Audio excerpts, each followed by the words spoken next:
My name is Vern Wells, and I was in law enforcement for 40 years before I retired. The last 26 of those, I was the police chief in the city of Independence, and I really enjoyed working there. I was the president of the Police Association between April of 2007 and April of 2008. Well, I'm Mark Miranda.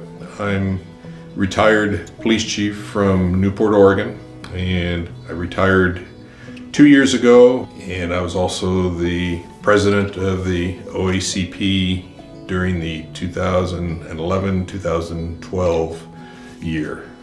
Things that were happening in the world when I was president was the introduction of the iPhone. So it was the first phone that was both a phone and a camera and a computer all together. And I say that's important because of how much phones are used by law enforcement today. And this is the beginning. Back when I was started, it's just all about radios, and now it's all about phones. And then the other thing I saw was that unbeknownst to us, we were in the beginning of the 2007-2009 recession. We could see that interest rates were really going up on the variable interest rate home loans that people had. Some of them were even doubling. And we were seeing that banks were going bankrupt that were dealing with subprime loans.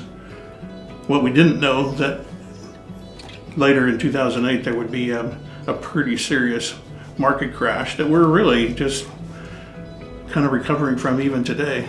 In Oregon, police chiefs were looking at a chance to change the law that prohibited the lie detector tests for the hiring process. It didn't work, but we were hoping to get a law change similar to what Washington had that would allow us to use polygraph examination during the hiring process. It did not pass. What did pass that year was a law that required every county to establish a deadly force planning agency, and then for every agency to establish a deadly physical force policy inside their department. Seems funny to think that some of them didn't have it, but apparently some didn't. And it was a way for us to address some of the statewide concerns, national concerns about the use of deadly force. Probably the biggest thing of interest that was going on in the association at the time was what was going to happen to the association when Carlin retired. There was a lot of concerns about that, but we survived. She was wonderful for the association for all those many years.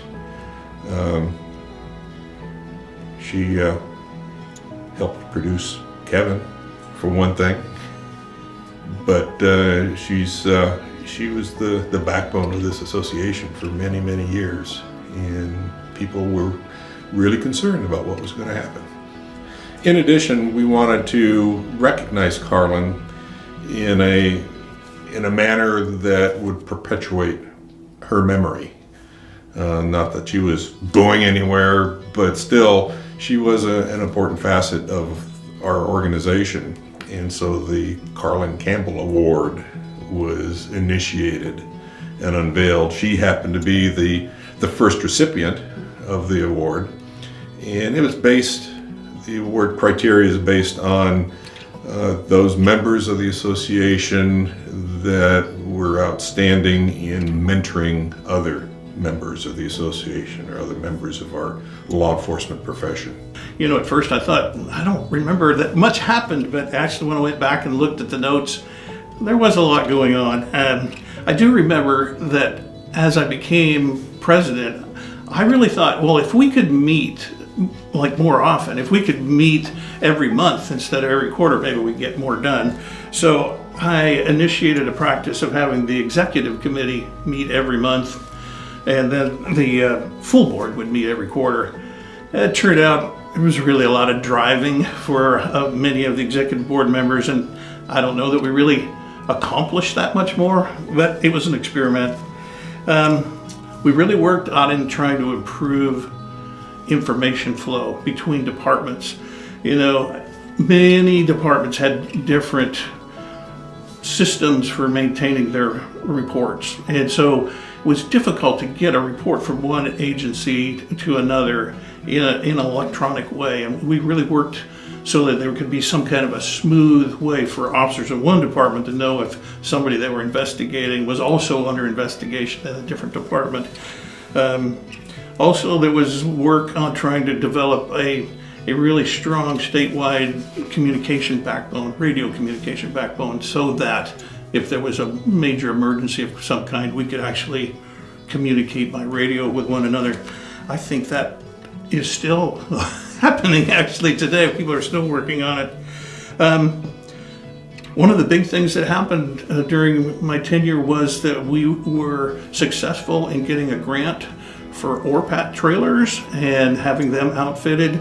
And so that was a grant for $150,000, and we outfitted these ORPAT trailers that really helped us with our recruitment process with new recruits, and helped agencies stay more physically fit themselves. I think we can do the challenges for the organization, or with every organization, and that's keeping members interested. Communication is always a big thing for any organization, and some of the initiatives that were important for me during my tenure was communication. And a couple of the things that we did was started a monthly newsletter. It was just a one-pager, very simple, just bullet points on stuff that was happening, letting people know, new chiefs and retired chiefs, and just very, very simple. But it's the fact that the association was reaching out to the members to try and keep that connection going, and the name of OACP out there. But then the other issue that we did was developing a new chiefs binder, for lack of a better term. You know, new chiefs traditionally come on board and they just kind of wander around the conference and not knowing what's going on or who's who or what's what. And so we provided the new chief, who probably wasn't a member of the association at that time, with information about the association. It also included an application for the association and an application for IACP, and contact information and background information about the association, so the new chief would not be in foreign country, so to speak, that they'd know a little bit more and become more comfortable with the association. Getting that binder to them, we wanted to involve the district representatives, because a lot of times from what I saw, the district representatives just show up at the meetings and voted, and that was it. You know, there was no other participation. And so we wanted the district reps to kind of step up a little bit more and do a little bit more. And this was one way for them to recognize that there's a new chief in their area, to shake hands, and here's some information about OACP. Some of the challenges that we faced, not necessarily personally, but as an association, was just finance. You know, how do we fund the association? You know, we're using JDent to publish a magazine quarterly for many years, but telemarketing was kind of going away, and that funding resource was drying up. And how do we come up to fill the void? And I think part of the stuff that we did was raise dues and things like that, but there had to be a funding stream, and I don't think during my tenure we ever really came up with the answer or the solution.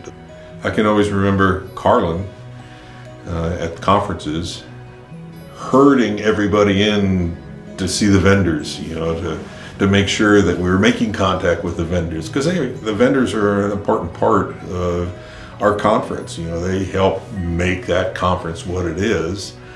Plus, you know, it's the opportunity for us as police chiefs to see what was currently out there on the market. What are the good things? What are the trinkets? What are the stuff that we really need? And one of the stuff that, well, yeah, if we had the extra money, we'd get it. That put it in front of us. But we also like talking with each other, so it took Carlin to get us into the room with the vendors. The association helps, maybe not individual officers per se, but the chiefs, the second in commands, other associate members, because we do put on a conference every year that bring in key information, important information that everybody needs to know. But it's the networking, which is probably the biggest benefit of the association. I know that I was able to call up Jerry Moore at Salem PD and either ask him questions or advice, or one time we had a new administrative assistant, and he invited her over to see Salem's operation. And that helped out my little PD. So it just the networking is the biggie. One of my top priorities when I became the president was to improve the website we had for OACP. Our website was really antiquated. You couldn't even look up the phone numbers for the other chiefs, and so a lot of work was done on it. We didn't accomplish the full conversion, but we got a long ways, and we even entered into a partnership with the Washington State Chiefs and Sheriff's Association to kind of use one of their software so that we could develop something for ourselves here in the state. I remember that Chief Aschenbrenner was instrumental in putting together a new subcommittee on labor issues, labor relations. What was happening at the time was there were people who were working statewide on labor issues, and they were using one agency against another. And she thought rightly that maybe if we had a subcommittee, we could kind of slow that down so that we could all know what the negotiations were like in the other agencies and not be worked against each other.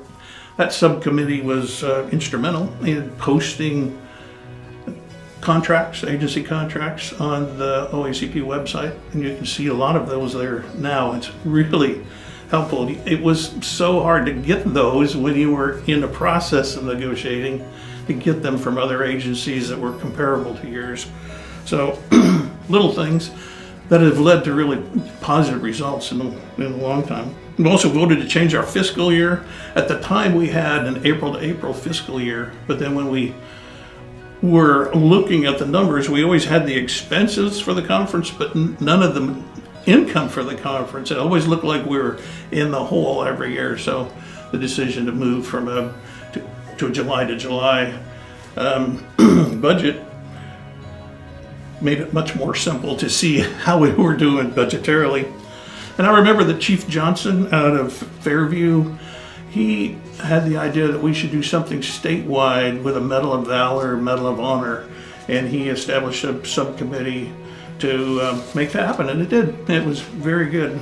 Kind of a more fun side, if you will, we thought that it would be neat to order some Pendleton blankets with OACP logo on it for the annual conference, because we're going to have an annual conference in Pendleton. We thought it would be a nice way to honor that conference and make some money maybe on the side.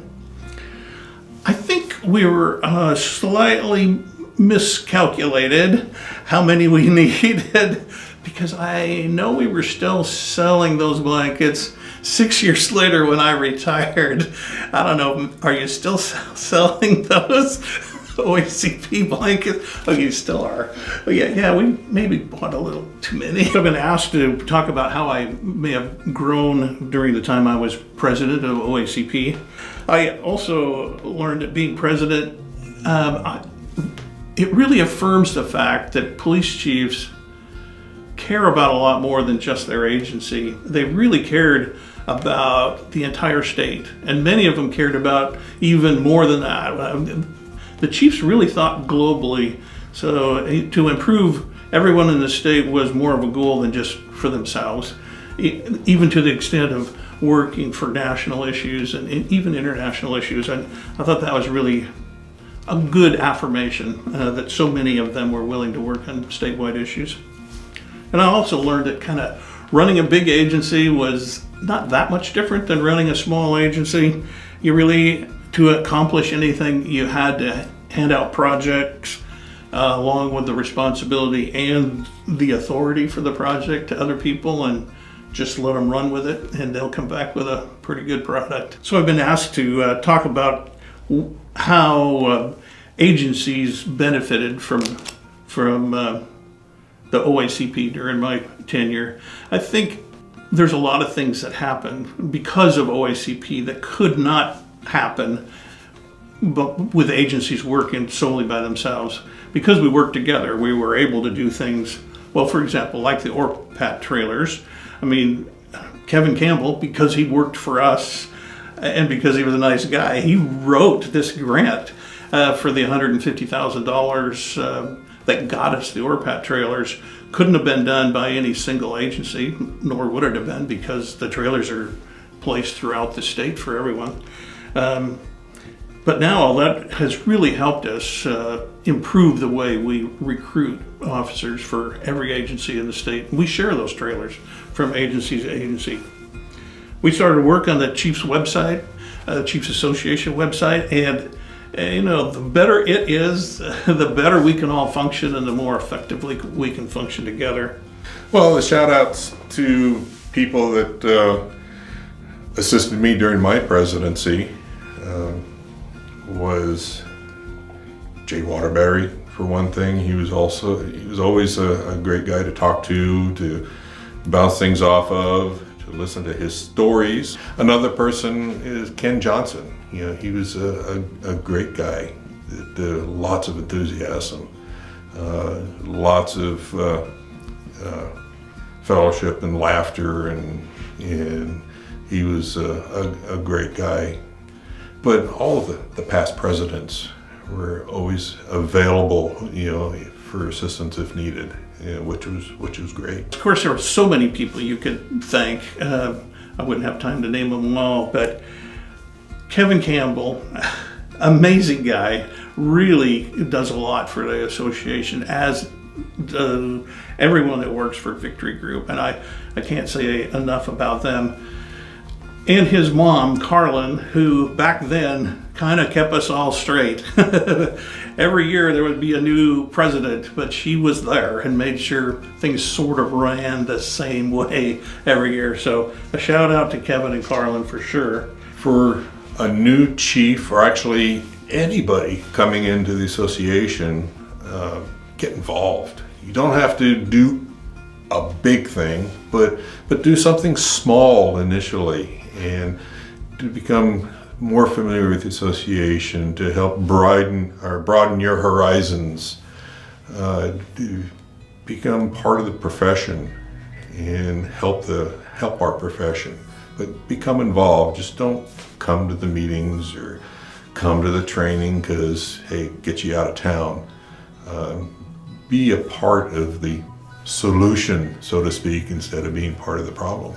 So for new chiefs, it is not at all unusual to feel overwhelmed. I think every chief I've ever spoken to who was, speaking honestly, said they really felt overwhelmed and wondered if they really were going to be capable for the job when they first took it. And I would just probably say to them, it's really unlikely that you were selected unless you were capable. So just know that you're a capable person in the eyes of the people that were on the panel. So just pick it up and take the lead. But also know that there's nobody that can know it all. No chief could possibly start their career and know about everything.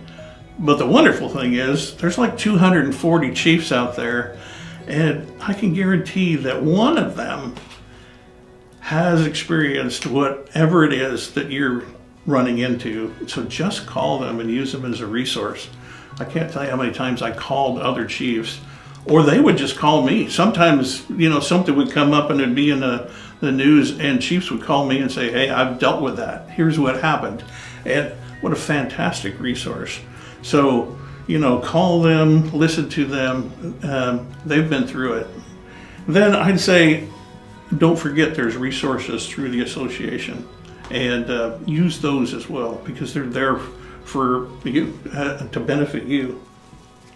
And finally, I would say make sure to make friends with, or at least establish a really good working relationship with the agencies that surround you, even the sheriff's department and state police, because guaranteed sometime you are going to need their help, and having them as friends was really helpful, and they will come to your aid and provide as much as they possibly can, no matter what. But if they're friends, it really helps.